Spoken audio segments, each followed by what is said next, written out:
Mark's gospel, the way he begins the whole thing, what we just read, seems rather simple. There's no birth story, at least not one that I can tell. And the story starts with, here's the good news about this guy named Jesus, cut to some other guy called John, right? It doesn't give us a lot. It's pretty short. It's brief. What comes immediately after verse 8 is Jesus getting baptized. I, reading that, was a little nervous on what I was going to say to you.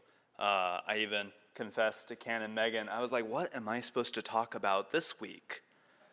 She came up with a phenomenal intergenerational homily. I wish you could hear it. And so I'm going to steal that. No, I guess I won't do that. Because you think what Ken and Megan unlocked in her intergenerational homily is that indeed Mark, despite all its simplicity, should not deceive us.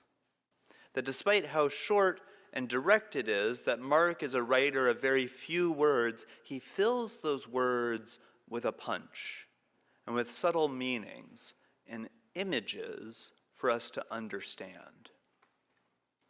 And so I want to help me, explore those images, right? What is Mark saying in just a few short sentences?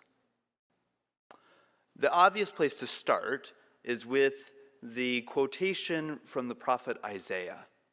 Now, if you are an astute churchgoer, and I know you are because this is a cathedral, you will have noticed that despite Mark saying this passage comes from Isaiah, we actually read the passage from Isaiah that Mark's allegedly quoting. We read it as our first reading. And you have undoubtedly noticed that the first sentence isn't there. That first sentence, see, I am sending my messenger ahead of you, who will prepare your way. That's not actually in Isaiah. The next part is the voice of one crying out in the wilderness, prepare the way of the Lord, make his path straight. And some commentators will say or think that Mark made a mistake, right? That Mark he doesn't know his Bible very good. And he fudged it. And Matthew and Luke, they fix it. And indeed, in Matthew and Luke, they drop out that first sentence. Now you heard Isaiah. Isaiah is a beautiful passage. We just read that. And it's all about the deliverance of God's people from their bondage in Babylon. People are away in exile. They've been captured, taken far from their homes. Their temple has been destroyed. And then Isaiah gives this promise that indeed, make the path straight. Bring the valley low, or bring the hills low and the valleys flat. Because as you heard at the end of that passage, God will come and take the sheep into his own bosom, that he shall gently lead the mother sheep, and I'm going to add a word, home.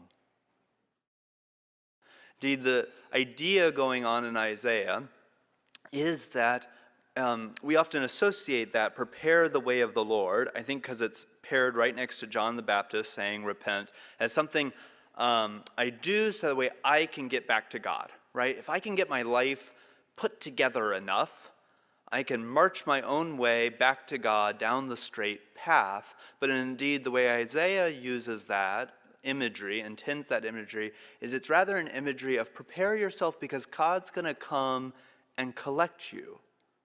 God is coming to you where you are to lead and bring you home.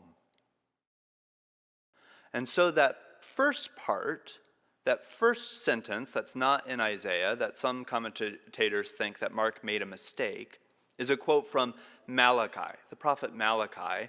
But I think actually Malachi and Mark are doing something else, that they're referring all the way back to Exodus.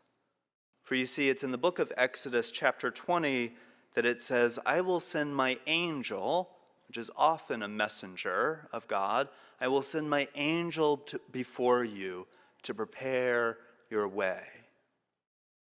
And so indeed, Mark seems to be doing this sort of theological wedding of two different Exodus stories, two different stories in the people of Israel of being lost and being in exile, being under foreign rule, being oppressed in some way, and that God is working to deliver them, to bring them out of bondage and exile, to bring them back to a place of peace, of equanimity.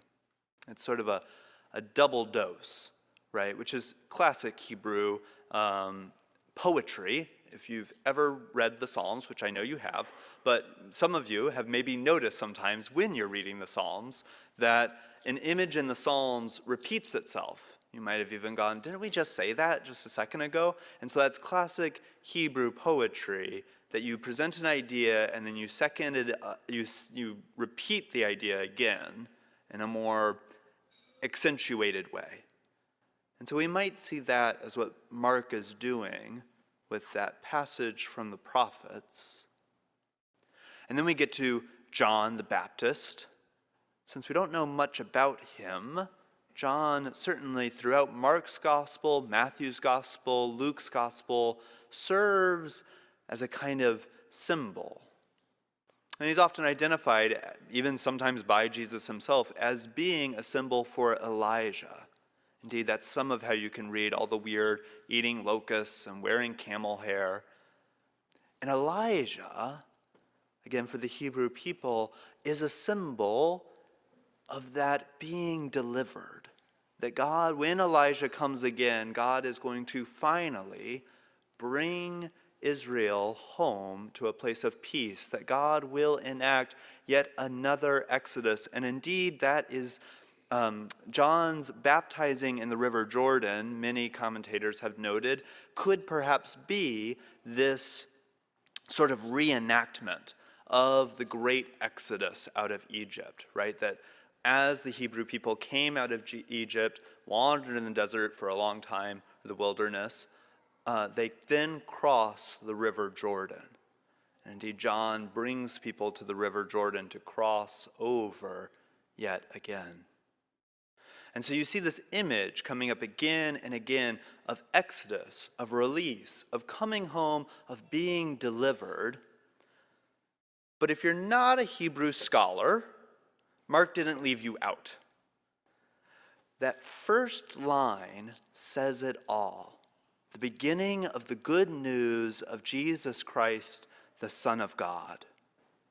For if we were Gentiles living in the first century, there is only one good news, and it is about Caesar.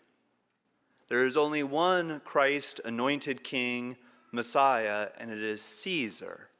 There is only one Son of God, and it is Caesar.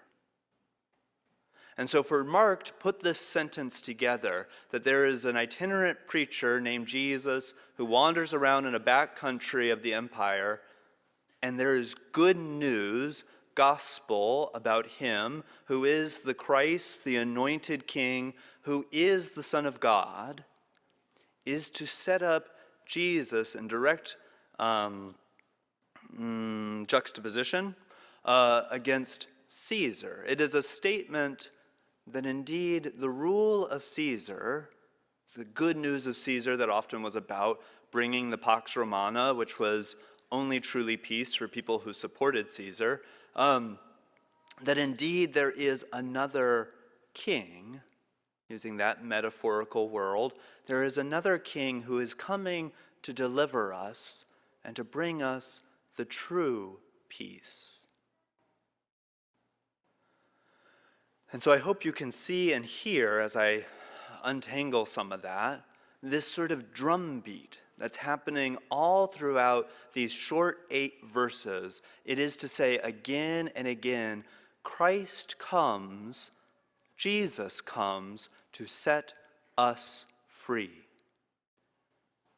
Christ comes to set us free. Christ comes to set us free. Christ comes to set us free. is a message that would have certainly resonated with people who had lived under Roman rule, people who saw Rome destroy their temple, destroy their society yet again. It is a message that has resonated throughout the millennia of Christian life and community. It is a message that I think relates and resonates with us in the world we live in. Indeed, I'll start with the personal. I live with a lot of bondage. I don't know about you, but I live with this latent insecurity all the time that something's not going to quite work out right, or can I make this thing a little more perfect, or when I make a mistake, everyone's going to judge me and think it's wrong. I don't know. You all have your stuff together. You probably don't relate to this at all. But it's really hard, right? We live these lives where sometimes money isn't always in abundance. We live lives where sometimes our relationships are broken and they're not really working. We live these lives where we have childhood experiences that shape certain patterns of how we live, and they aren't always the healthiest, and then we can't ever seem to quite get out of them. We sometimes find ourselves stuck in a loop of reenacting again and again experiences that we know aren't the best. We live lives where there is sometimes great pain, great suffering, great illness, and death.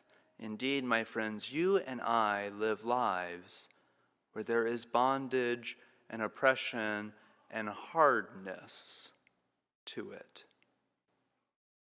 And so for you, this short 8-verse gospel proclamation is to say that Christ comes. What you anticipate at Advent, what we're all waiting for, is the deliverance, the setting free of you from all the particular things in your life that keep you stuck in bondage, chained in the quagmire.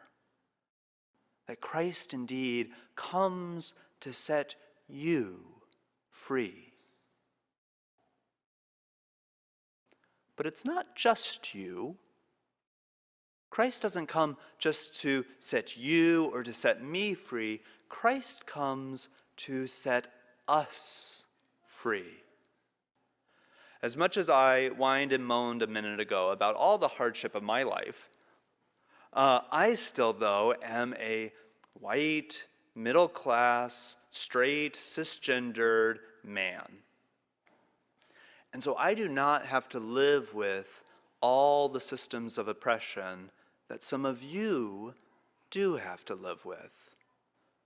Whether it's because of the color of your skin, your sexual orientation, the gender identity you have, all the variety of ways that the world out there, which creeps into here, tells us that there are ways about us that are wrong, bad, set up barriers and make it harder for you to just be in the world.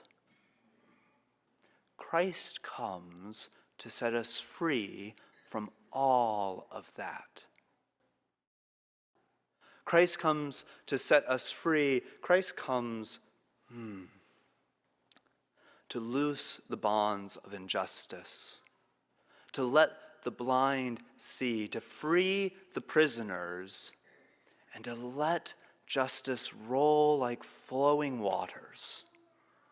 Right? And so this anticipatory hope that we have in Advent is not just that there's going to be a lovely baby born in a few weeks.